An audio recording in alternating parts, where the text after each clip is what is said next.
बच्चों हमने लास्ट क्या पढ़ा था? हमने पढ़ा था कि जो मैक्सिमिलियन रॉबेस्पियर था, ठीक है, जो रेन ऑफ टेरर, उसका शासन रेन ऑफ टेरर कहा जाता था, तो उसको किस तरह से मार दिया गया और उसकी जो सरकार थी, जैकोबिन की सरकार थी, उसको मतलब वो गिर गई। ठीक है, अब देखो फ्रांस में फिर से तीसरी चौथी बारी फिर से सरकार गिरी। ठीक है, अब देखो अब फ्रांस में अब जब वो जैकोबिन किसका लीडर था? गरीबों का, ठीक है, पुअर का लीडर था, मतलब उसकी सरकार में सारे वो आर्टिसंस मर्चेंट्स वगैरह थे। ठीक है, तो उसकी सरकार गिर गई। अब पावर किसके पास आ गई? अपर मिडिल क्लास के पास आई। ठीक है, पावर किसके पास आ गई? सारी अपर मिडिल क्लास के पास, क्योंकि उनका जो लीडर था मैक्सिमिलियन था वो तो मर गया, जैकोबिन का गवर्नमेंट तो फेल गई, उसको मार दिया। तो अब किसके पास पावर आ गई? सारी पावर आ गई अपर मिडिल क्लास के पास आई। तो ये अपर मिडिल क्लास ने फिर से नया कॉन्स्टिट्यूशन बनाया। ठीक है, फ्रांस का कॉन्स्टिट्यूशन देखो कितनी बारी बन रहा है। ठीक है, तो नया कॉन्स्टिट्यूशन बनाया गया फिर से फ्रांस में। अब क्या रूल्स आए कि जिनके पास प्रॉपर्टी है, घर है, वही वोट कर सकता है। ठीक है, होमलेस पीपल कांट वोट। ठीक है, जिनके पास घर है वही वोट करेंगे। ठीक है, तो जो लोग थे फ्रांस के, जो वोटिंग करते थे, फ्रांस के लोगों ने वोटिंग करी। वोटिंग करके 2 लेजिस्लेटिव काउंसिल्स बनाए गए। 2 मतलब ऐसा रूल ऐसा आया कि जिनके पास जमीन है सिर्फ वही वोट करेंगे। वोट करके उन्हें 2 लेजिस्लेटिव काउंसिल चुनने होते थे। ठीक है, मतलब 2 लीडर्स चुनने होते थे या 2 पार्टीज चुननी होती, 2 लेजिस्लेटिव काउंसिल चुनते थे। और वो 2 लेजिस्लेटिव काउंसिल्स 5 मेंबर्स चुनते थे, जिनको डायरेक्टरी कहा जाता है। मतलब एक के पास पावर ना हो, 5 के पास पावर आए। ठीक है, मतलब एक रूल ना करे पूरे फ्रांस को, 5 लोगों को पावर देते थे, उसे डायरेक्टरी कहते थे। ठीक है, तो मतलब जो पीपल ऑफ फ्रांस थे 2 लेजिस्लेटिव काउंसिल चुनते थे और वो मिलकर डायरेक्टरी चुनते थे 5 मेंबर्स। ठीक है, तो इस तरह से तो क्या हुआ, मतलब ये जो डायरेक्टर्स थे ये इनसे झगड़ते थे, ये लोग इन पे अपना पावर दिखाते थे। तो ऐसे ये जो थे लेजिस्लेटिव और जो डायरेक्टर्स थे वो आपस में लड़ मरे, मतलब झगड़े में ये सरकार, ये कॉन्स्टिट्यूशन भी क्या हुआ? फेल हुआ, ये कॉन्स्टिट्यूशन भी गिर गया। ठीक है, फ्रांस का ये कॉन्स्टिट्यूशन भी फ्लॉप हो गया। क्यों? क्योंकि भाई ये 2 लेजिस्लेटिव काउंसिल्स ने जो 5 डायरेक्टर्स बनाए थे वो आपस में एक दूसरे से झगड़ते ही रहते थे। डायरेक्टर्स लेजिस्लेटिव काउंसिल्स का नहीं सुनते थे, लेजिस्लेटिव काउंसिल्स भी डायरेक्टर्स पे थोपते थे। तो इस तरह से मतलब ये वाला कॉन्स्टिट्यूशन भी फ्रांस का फेल गया। अब फ्रांस बिना राजा के, बिना कॉन्स्टिट्यूशन का हो गया। अब इसका फायदा उठाते हुए एक मिलिट्री डिक्टेटर सामने आया। मिलिट्री डिक्टेटर का मतलब तानाशाह मतलब सन की टाइप लोग होते हैं। मिलिट्री का एक सन की तानाशाह आगे आया। डिक्टेटर कौन होते हैं? जो अपनी बुद्धि से अपने रूल्स और कुछ मतलब उनकी सोच ही अलग होती है। ठीक है, मतलब वो डिक्टेटर्स एकदम मतलब सब पे अपना जो लॉज है, नियम है, वो थोपते हैं। ठीक है, तो नेपोलियन बोनापार्टे के पास पावर आ गई। फ्रांस की पावर अब किसके पास आई? एक डिक्टेटर के पास, जिसका नाम था नेपोलियन बोनापार्टे। देखो लुईस 16 से चालू हुआ था, एक राजा के पास मोनार्ची थी, फ्रांस में मोनार्ची थी। फिर 2-3 बारी कॉन्स्टिट्यूशन बना, फ्रांस में पार्लियामेंट बनी। अब लास्ट में देखो पावर किसके पास आ गई है? डिक्टेटर के पास। अब डिक्टेटरशिप आ गई फ्रांस में। आप देख रहे हो फ्रांस की, इसीलिए फ्रेंच रिवॉल्यूशन को आपकी टेक्स्ट बुक में फर्स्ट चैप्टर रखा गया है। वैरायटी देखो अब फ्रांस है उसके कॉन्स्टिट्यूशन में कितनी वैरायटी है। ठीक है, एक राजा के रूल से चालू हुआ था फ्रांस और अभी ये डिक्टेटर के पास पहुंच गया है। ठीक है, अब फ्रांस की पावर आ गई है एक डिक्टेटर, एक तानाशाह के हाथ में। ठीक है, तो पर ये भले डिक्टेटर के हाथ में पावर आई, पर इस टाइम भी लोगों में जो वो भावना थी, वो जो धगस थी फ्रीडम के लिए, इक्वालिटी के लिए, लोग पॉलिटिकल मूवमेंट्स करते थे, आंदोलन करते थे। मतलब फ्रांस के लोगों में ये था, ठीक है। तो इनको देख के पूरा यूरोप और इनको देख के पूरी दुनिया को उत्साह मिलता था, ठीक है। ये जो इनकी भावना थी, फ्रांस के लोगों की जो भावना थी फ्रीडम की, इक्वालिटी की, ये पूरे जो पॉलिटिकल मूवमेंट्स करते थे, इससे जो पूरा वर्ल्ड इस चीज से पूरा वर्ल्ड मोटिवेशन लेता था, प्रेरणा लेता था, ठीक है। तो इस तरह से हम देख रहे हैं जो पावर है अब एक डिक्टेटर के हाथ आ गई है। देखो हमने पूरा इतना सारा चैप्टर डिस्कस किया, हम पेज नंबर 18 पे भी आ गए, ठीक है। हम 18 पेज पे आए हैं आपकी हिस्ट्री की टेक्स्ट में, ठीक है। तो आप देखें हमने डिस्कशन चालू किया था, कहीं पे भी औरतों की बात नहीं आई, ठीक है। तो अब हम औरतों को डिस्कस करेंगे, वुमन, ठीक है, कितने पावरफुल होते हैं, तो वुमन डिस्कस करेंगे हम, ठीक है। Woman in French revolution, French revolution में औरतों का हाथ, मतलब स्टार्टिंग से एंड तक हम बात करेंगे, अभी नहीं, अभी नेपोलियन के टाइम नहीं, उससे पहले औरतों की क्या सोच थी, लुइस के टाइम क्या सोच थी, उसके बाद औरतों की क्या सोच थी, औरतों की डिमांड्स क्या क्या थी। ये जो वुमन का टॉपिक होता है ये बहुत इंपॉर्टेंट टॉपिक होता है। इस टॉपिक पर से एक क्वेश्चन आपके एग्जाम में जरूर आता है, ठीक है। आप woman rights, woman political rights, woman demands, ऐसे ये टॉपिक्स बहुत इंपॉर्टेंट होते हैं, ठीक है। तो पेज 18 और 19 कम्प्लीटली ये टॉपिक वुमन पे ही है जो आपकी एनसीईआरटी का है, ठीक है।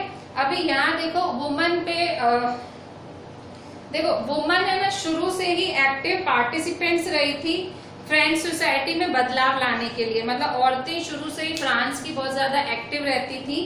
उनको लगता था कि भाई उनकी जिंदगियां बदलेंगी अगर वो इन रिवॉल्यूशंस में भाग लेती रहेंगी। तो देखो अब औरतें देखो, जो थर्ड एस्टेट की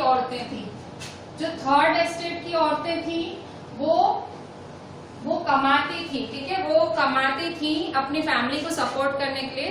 थर्ड एस्टेट मतलब जो फार्मर वगैरह थे ना, फार्मर, मर्चेंट्स और ये सब।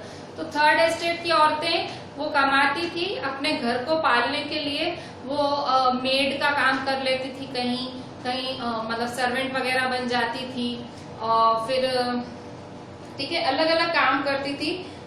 सीमिस्ट्रेस और लॉन्ड्रेसेस मतलब धोबिन बन जाती थी, सोल्ड फ्लावर्स, फूल बेचती थी, फ्रूट्स एंड वेजिटेबल्स, और घरों में as a domestic house help काम करती थी, ठीक है।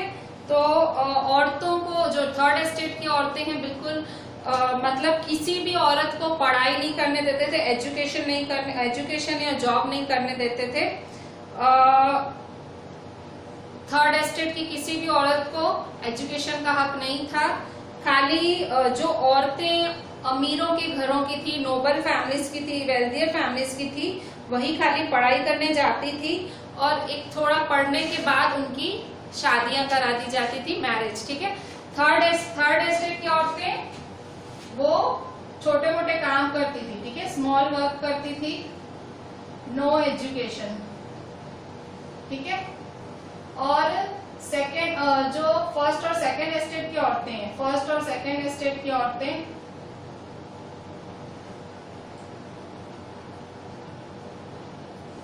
ये औरतों को कॉन्वेंट मतलब पढ़ने भेजते थे, पर फिर मैरिज करा देते थे, थोड़े टाइम के बाद मैरिज करा देते थे, ठीक है, ज्यादा पढ़ने नहीं देते थे और मैरिज करा देते थे।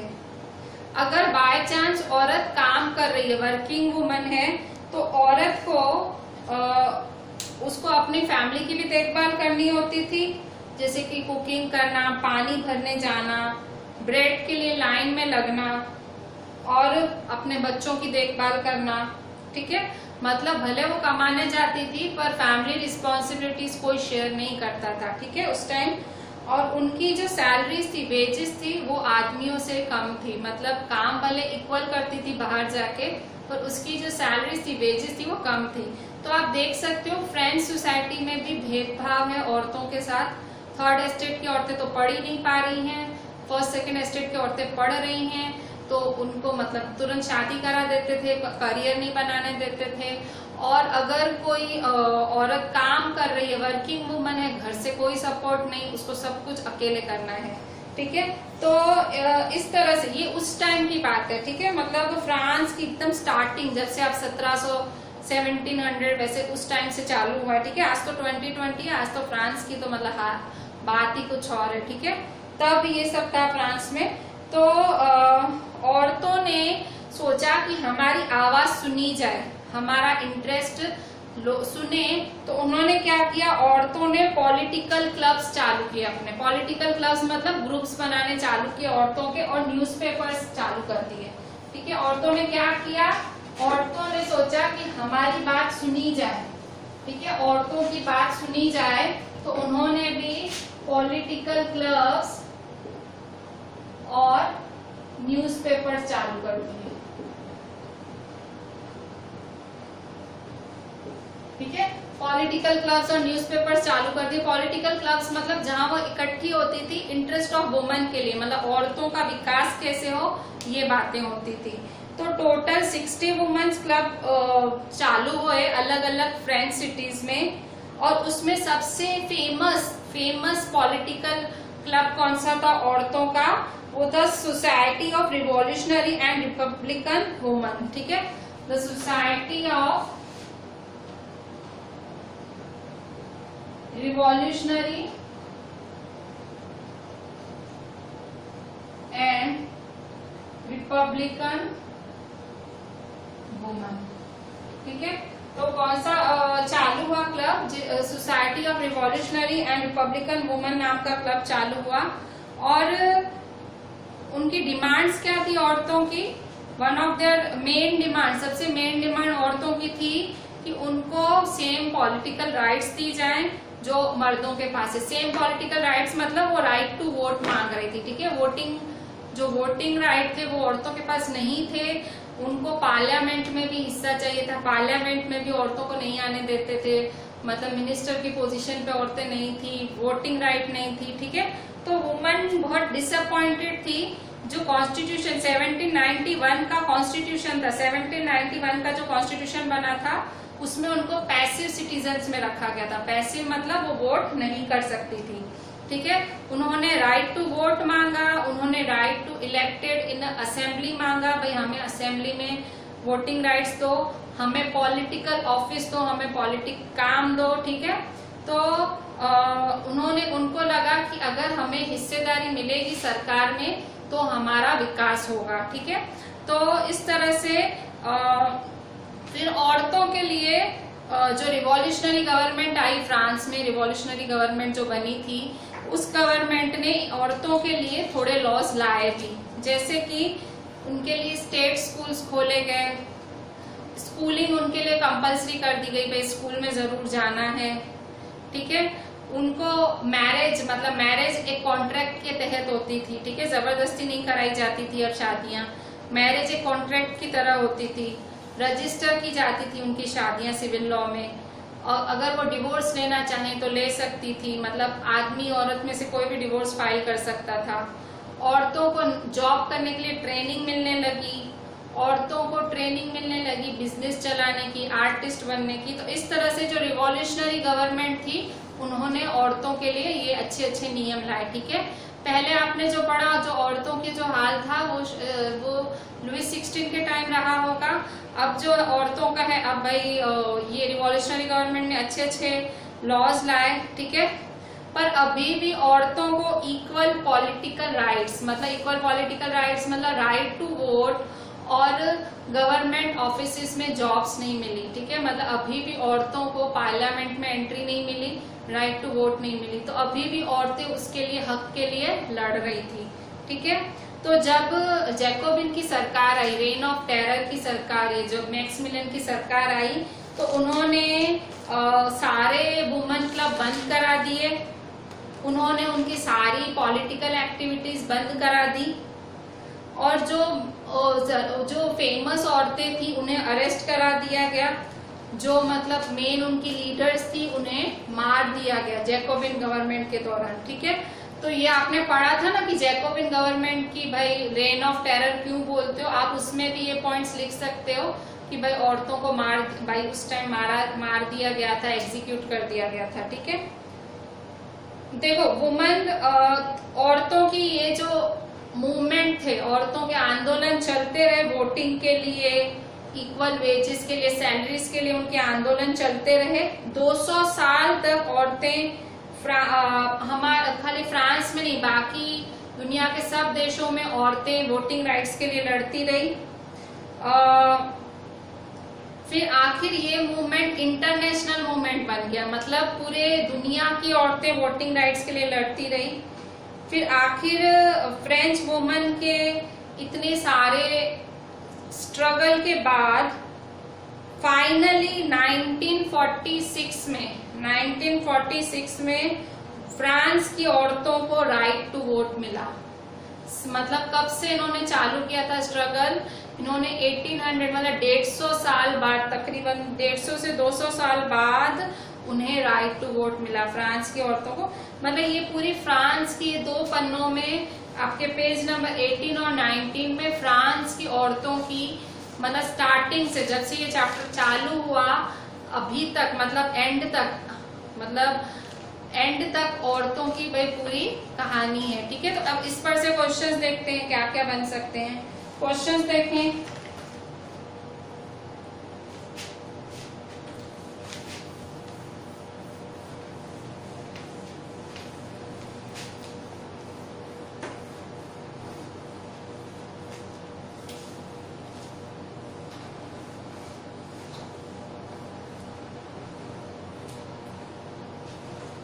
ठीक है,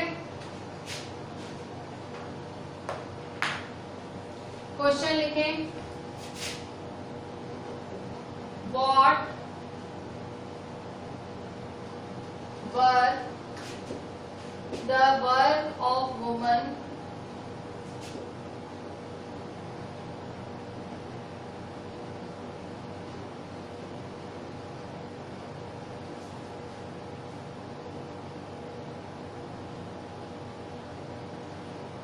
in French society earlier? ठीक है, औरतें क्या क्या काम करती थी फ्रेंच सोसाइटी में, और सब बहुत शुरुआत में औरतें क्या क्या काम करती थी। तो पेज नंबर 18 पे 4th लाइन, पेज नंबर 18 पे 4th line, most women of the third estate had to work for a living. They worked as a seamstress, laundresses, sold flowers, fruits, vegetables at the markets, or were employed as domestic servants in the houses of prosperous people. Most women did not have, उसको next point करके लिखना, most women did not have access to education or job training. फिर next point लिखना, only daughters of nobles or wealthier members of the third estate could study at a convent, after which their families arranged a marriage for them. फिर से next point, working women had also to care for their families. फिर next point एक line छोड़ के नीचे, their wages were lower than those of men. ठीक है, तो ये सारे औरतों की what were the work of women in French society earlier, और what was the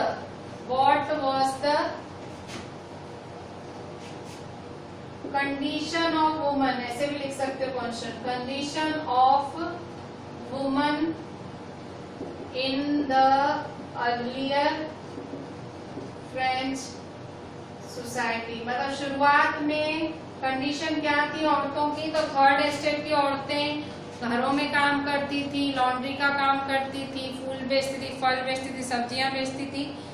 और दूसरे जो अमीरों की औरतें थी उन्हें पढ़ाई करने देते थे पर तुरंत शादी करवा देते थे। जो औरतें काम करती थी उनको घर से कोई सपोर्ट नहीं था, वो काम भी करती थी, उन्हें कमाना भी था, बाहर कमाने जाती थी तो भी भेदभाव, उनके वेजेस लो होते थे। ठीक है, तो ये सारी पॉइंट्स आप लिखना। मोस्ट, ठीक है, कहाँ से लिखेंगे, most women of the third estate से लेके last their wages were low than those of man. आप कभी भी एसएस में आंसर्स लिखते हो ना, हमेशा पॉइंट्स में लिखा करो, ठीक है, हमेशा ऐसे पॉइंट्स में लिखने के, ठीक है, आदत डाल दो हमेशा पॉइंट्स में आंसर लिखने का। याद रखो, ये जो बात बता रही हूँ उसको गांठ बांध के लिख लो। आपको एसएस में, इवन साइंस में भी पॉइंट्स में ही आंसर्स लिखने के, एसएस में, साइंस में आंसर हमेशा पॉइंट्स में ही लिखा करो, ठीक है। अब देखो यहाँ पे name the famous political club of France, ठीक है। Next question, name the famous political woman,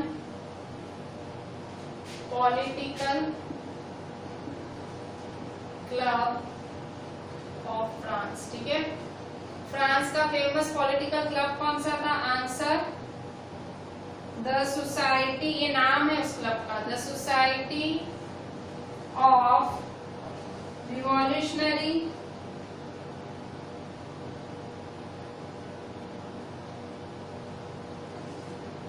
Society of Revolutionary and Republican Women and Republican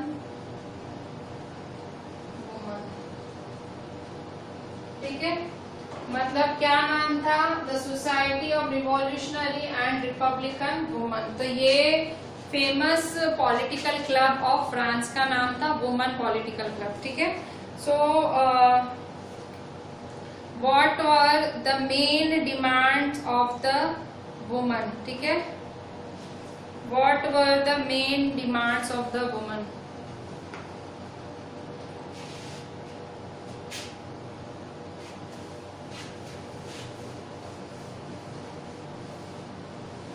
औरतों की मेन डिमांड क्या थी? what were the main demands of the woman?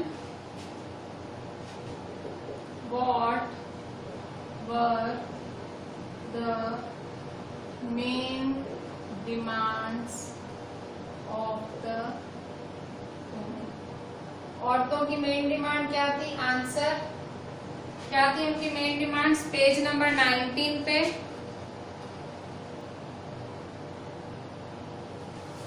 Page number 19 पे, one of their main demand was that women enjoy the same political rights as men, ठीक है। फिर एक line छोड़ के, they demanded the right to vote, comma, to be elected to the assembly and to hold political office, ठीक है। क्या थी demand? to enjoy same political rights as men, उनको आदमियों जैसा अधिकार चाहिए था। दूसरा, they demanded right to vote, right to vote मांग रही थी, ठीक है। आगे, to be elected to the assembly and to hold political office, ठीक है। To be elected to the assembly, ठीक है, असेंबली में इलेक्ट होना चाहती थी, और टू होल्ड पॉलिटिकल ऑफिस, ठीक है। तो इस तरह से ये औरतों की डिमांड थी कि हमें राइट टू वोट दो, मतलब औरतों जितने, आदमियों जितने अधिकार दो।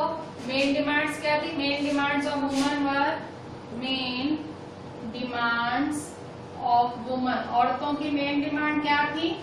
पहली, same political rights as man, मर्दों जितने अधिकार दो। दूसरा, राइट टू वोट दो, ठीक है, ये इनकी राइट तो शुरू से ही चली आ रही है। नेक्स्ट था to be elected to the assembly, ठीक है, हमें भी मतलब पार्लियामेंट में आना है। और दूसरा, टू होल्ड पॉलिटिकल ऑफिस, ठीक है, हमें भी ऑफिसेस में काम दो, पॉलिटिकल ऑफिसेस में काम दो, ठीक है।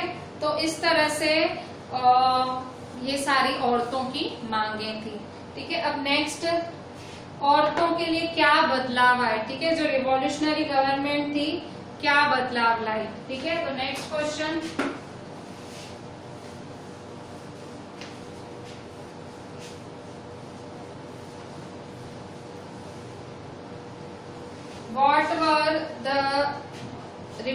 what were the laws introduced by revolutionary governments to improve the lives of women? What were the laws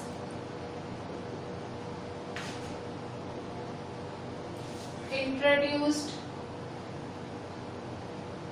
by revolutionary government to improve the lives of women in France? ठीक है, France की औरतों की लाइफ सुधारने के लिए जो उस टाइम रिवॉल्यूशनरी गवर्नमेंट बनी थी, उन्होंने कौन कौन से कानून लाए थे? ठीक है, तो उन्होंने क्या किया? They create state schools. ठीक है, आंसर स्टेट स्कूल्स बनाए।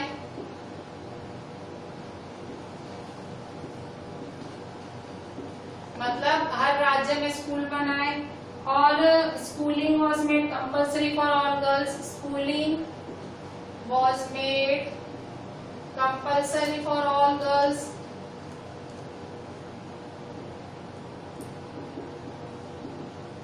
फिर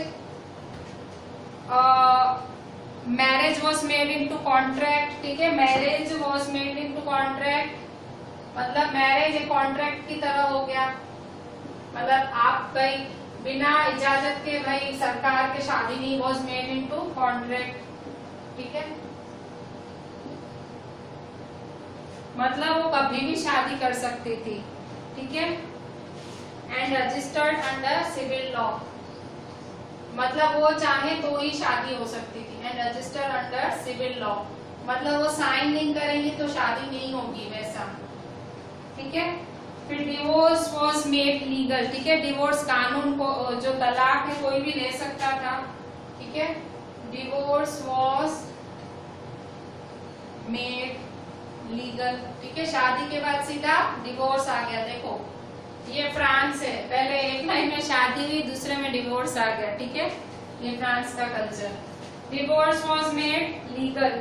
ठीक है, and could be applied for by and could be applied for by both woman and man. ठीक है, दोनों उसको अपना सकते थे। Next point, woman could now train for jobs. ठीक है, वो औरतों को ट्रेनिंग मिलती थी। Woman could now train for jobs. ठीक है, अब जॉब के लिए ट्रेनिंग ले सकती थी, जॉब कर सकती थी। मतलब कुड बिकम आर्टिस्ट, अगर वो मतलब एक्ट्रेस बनना चाहे, एक्टर बनना चाहे, बन सकती थी। ठीक है, कुड बिकम आर्टिस्ट और रन स्मॉल बिजनेस। ठीक है, तो औरतें ये सारे काम कर सकती थी। ठीक है, देखिए औरतें 1 2 3 4 5 6 7, ये 7 पॉइंट्स इस सरकार ने भाई इनकी लाइफ इंप्रूव करने के लिए रिवॉल्यूशनरी गवर्नमेंट ने मेजर्स उठाए। ठीक है, व्हाट वर द लॉज या मेजर्स, मेजर्स भी लिख सकते हो, क्या क्या नियम आए। ठीक है, measures to introduced by revolutionary government to improve the lives of women in France. ठीक है, स्टेट स्कूल्स बनाए गए, स्कूलिंग इनके लिए कंपल्सरी कर दी गई, मैरिज रजिस्टर करानी पड़ती थी, डिवोर्स ले सकती थी, उनको ट्रेनिंग दी जाती थी जॉब्स के लिए, और आर्टिस्ट बन सकती थी, छोटे मोटे बिजनेस भी चला सकती थी। ठीक है, तो अब नेक्स्ट पॉइंट। ठीक है, भाई औरतों के साथ रेन ऑफ टेरर में क्या हुआ, उनको मार दिया गया। ठीक है, उनके सारे क्लब्स को बैन कर दिया गया और उन्हें मार दिया गया। ठीक है, तो इस तरह से last, when did women in France achieve right to vote? When did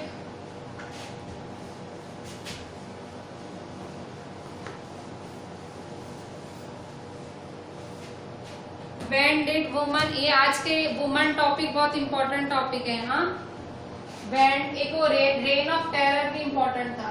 when did woman in France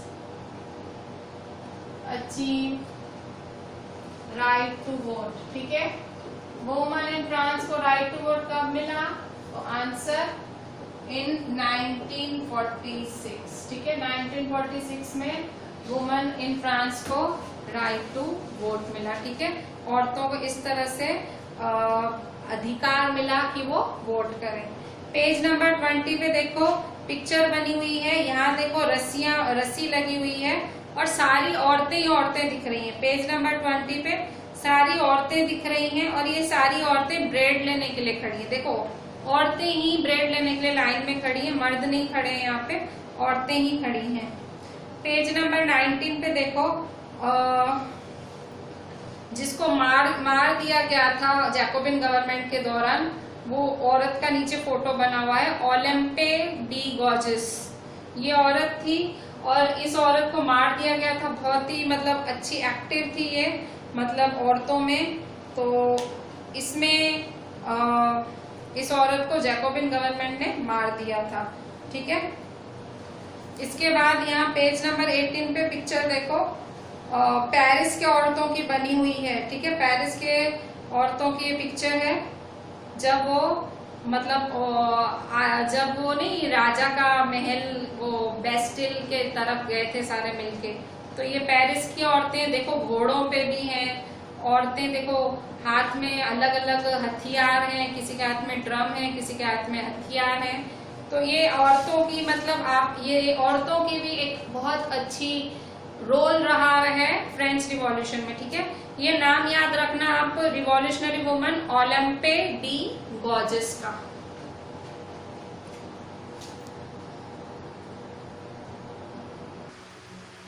बच्चों हमने अभी वुमन का पढ़ा कि भाई वुमन का क्या रहा, शुरू से एंड तक वुमन का प्रोग्रेस क्या रहा फ्रेंच रिवॉल्यूशन के टाइम, ठीक है। तो अब यहाँ देखें, अब स्लेवरी, ठीक है, गुलामी भी एक जो पुराने जमाने से चली आ रही प्रथा है, ठीक है। तो स्लेवरी का क्या हुआ? Jacobian government abolish slavery in French colonies. जो जैकोबिन की सरकार ने एक अच्छा काम क्या किया था, उसने स्लेवरी बंद करा दी थी, गुलामी बंद करा दी थी। कहाँ पे? French colonies. फ्रेंच कॉलोनीज मतलब कॉलोनी का मतलब क्या होता है? जैसे इंडिया ब्रिटिश की कॉलोनी थी, ठीक है, मतलब गुलाम, ठीक है। तो फ्रांस ने स्लेवरी अपने गुलामों, जो उसकी गुलाम कंट्रीज थी, वहां बंद करा दी थी, ठीक है। कॉलोनीज ऑफ फ्रांस, जो फ्रांस की कॉलोनीज थी उनका नाम क्या क्या था? ग्वाडेलूप, सैन डोमिंगो, मार्टिनिक्यू, ठीक है। ये नाम थे फ्रांस कॉलोनीज के। क्या नाम थे?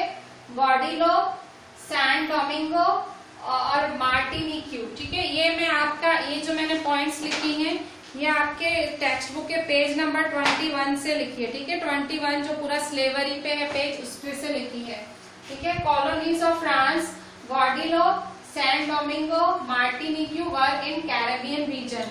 मतलब ये फ्रांस की कॉलोनीज कैरेबियन रीजन में थी। कैरेबियन रीजन कहाँ आई? अमेरिका कॉन्टिनेंट में, ठीक है। मतलब फ्रांस ने अमेरिका के कुछ हिस्से गुलाम बना रखे थे। फ्रांस ने अमेरिका को कुछ हिस्सों को कॉलोनी बना रखा था, ठीक है। तो क्या नाम था? ग्वाडेलूप, सैन डोमिंगो, मार्टिनिक्यू, ठीक है। France was getting tobacco, sugar, Indigo, coffee from here. मतलब इन कॉलोनीज से फ्रांस को क्या मिलता था? इन कॉलोनीज से फ्रांस को टोबैको मिलता था, शुगर, इंडिगो, कॉफी। मतलब यहाँ से ये सारी चीजें फ्रांस में लाई जाती थी इन तीनों कॉलोनीज से। European did not want to work in Caribbean, ठीक है। कैरेबियन, ये जो कैरेबियन मतलब अमेरिका की कॉलोनी थी, मतलब कॉलोनी थी फ्रांस की, अमेरिका में थी। कैरेबियन कहाँ आया? अमेरिका में आया। तो जो फ्रांस के लोग थे कैरेबियन आइलैंड्स में काम नहीं करना चाहते थे, वो वहां जाके काम नहीं करना चाहते थे। अमेरिका में जाके फ्रांस के लोग काम नहीं करना चाहते थे कैरेबियन आइलैंड्स में, जबकि वहां से इतनी सारी चीजें आ रही थी, टोबैको, शुगर, इंडिगो, कॉफी, ये सब फ्रांस में आता था।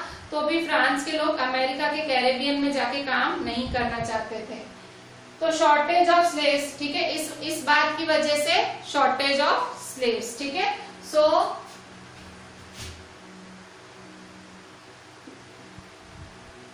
सो शॉर्टेज ऑफ स्लेव्स, ठीक है, इसलिए शॉर्टेज ऑफ स्लेव्स हो गई, गुलामों की कमी हो गई, क्योंकि देखो जैकोबिन की सरकार ने भाई एबॉलिश कर दी थी, स्लेवरी बंद करा दी थी।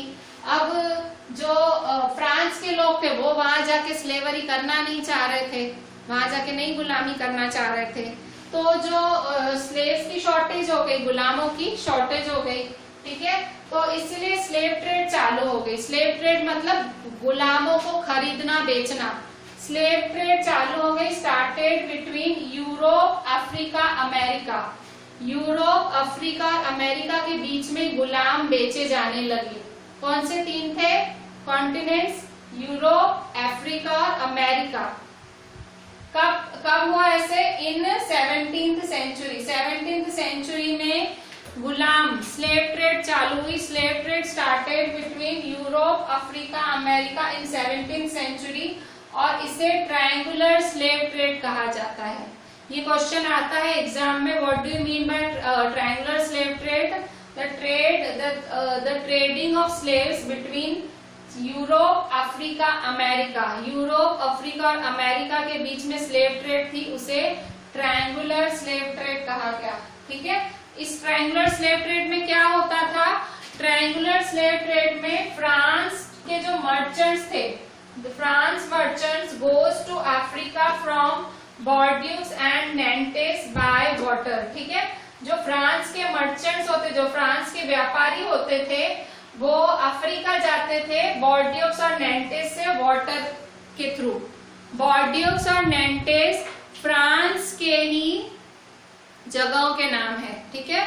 तो जो फ्रांस के व्यापारी थे, फ्रांस के व्यापारी बॉर्डियोक्स या नेंटेस जो कि फ्रांस में आया, वहां से कहा जाते थे? वहां से जाते थे अफ्रीका, वहां से अफ्रीका जाते थे, ठीक है। फिर they meet local chieftains, buy slaves, pack them in ships and head to America.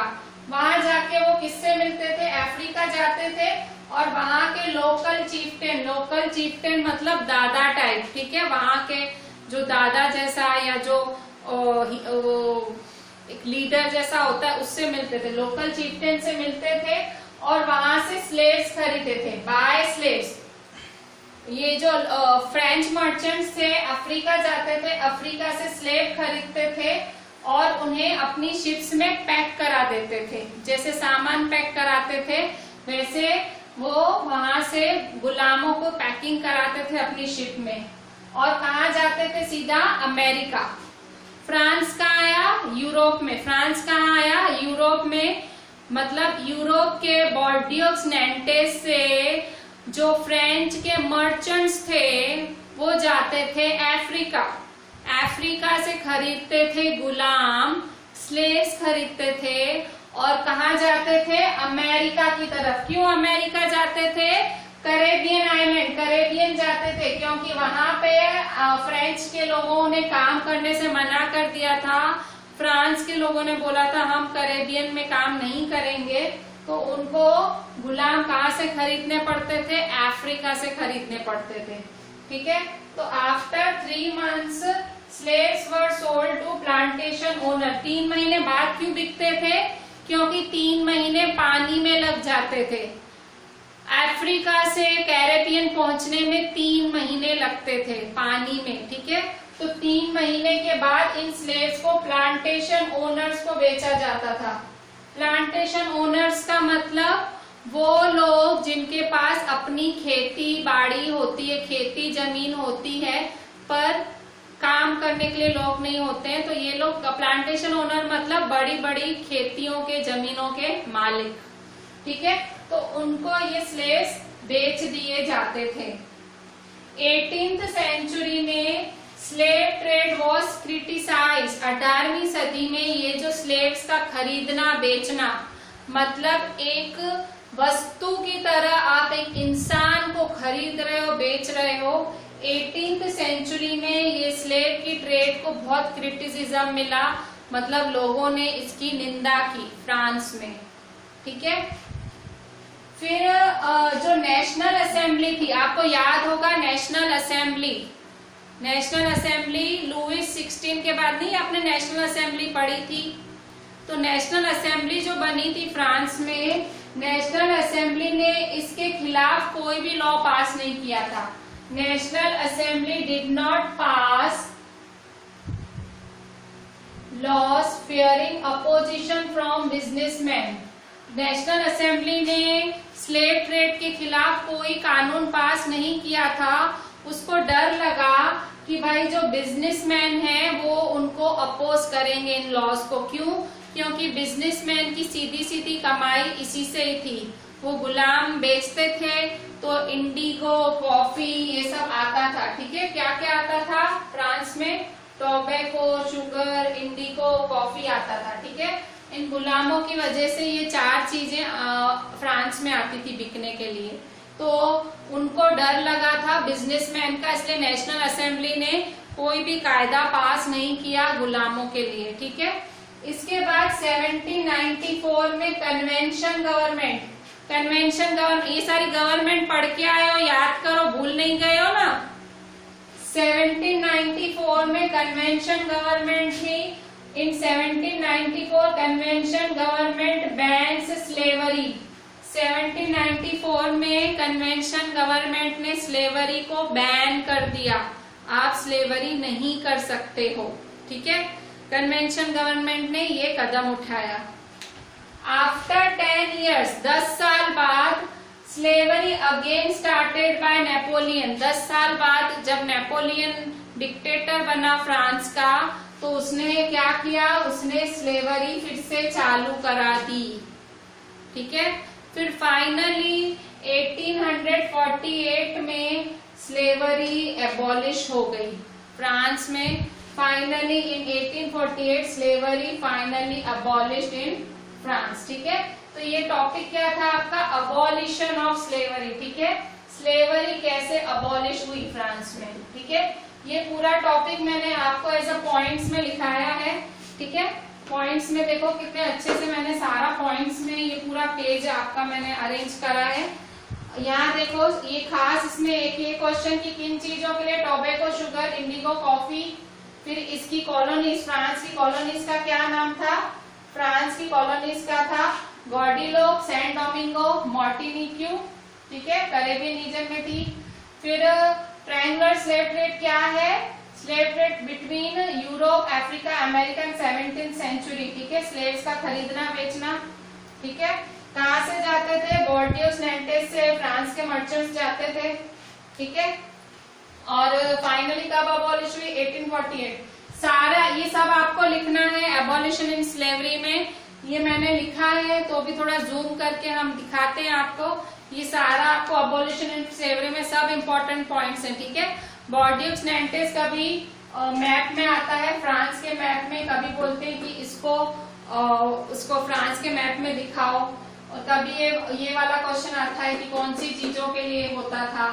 फिर ट्रायंगुलर स्लेव ट्रेड पे क्वेश्चन आता है। ठीक है, इसके बाद कब स्लेवरी अबॉलिश हुई थी। ठीक है, फिर ये इनकी कॉलोनीज ऑफ फ्रांस के नाम आते हैं कभी। तो पूरा ये टॉपिक इम्पोर्टेंट है। अच्छे, ये सारा टॉपिक आपको लिखना है जो मैंने लिखा है।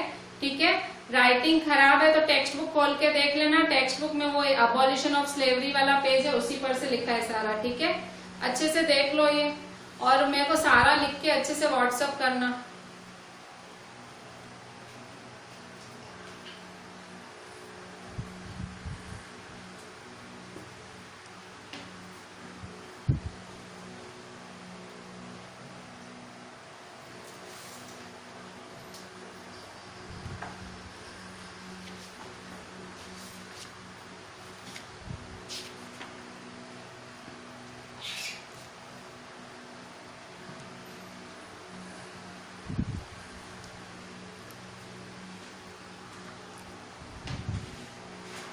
अच्छे से देख लिया? देख लो अच्छे से, मैं रह गया तो ये सारा लिखना है। अच्छा देखो, यहाँ पे आपने लास्ट प्रोकैरियोटिक सेल बनाया था। ठीक है, 2 बारी प्रोकैरियोटिक सेल बनाया था साइंस में। इसके बाद आपको साइंस में, बायो में पेज नंबर 63 से एनिमल सेल 2 टाइम्स बनाना है, और बहुत अच्छे से बनाना, ऐसे कचरा पेटी की तरह मत बनाना, और लेबलिंग खास बहुत अच्छी करना। ठीक है। साइंस में bio page 63, animal cell 2 times. ठीक है, बहुत अच्छे से ड्रॉ करना और लेबलिंग भी बहुत अच्छे से करना। ठीक है, बीच में मैं भूल ही गई थी साइंस का देना, पर आप भी इतने महान हो कि पूछते भी नहीं हो। ठीक है, तो कल आपको ये एसएस भी करना है और ये साइंस का भी करके भेजना है। चलें, थैंक यू।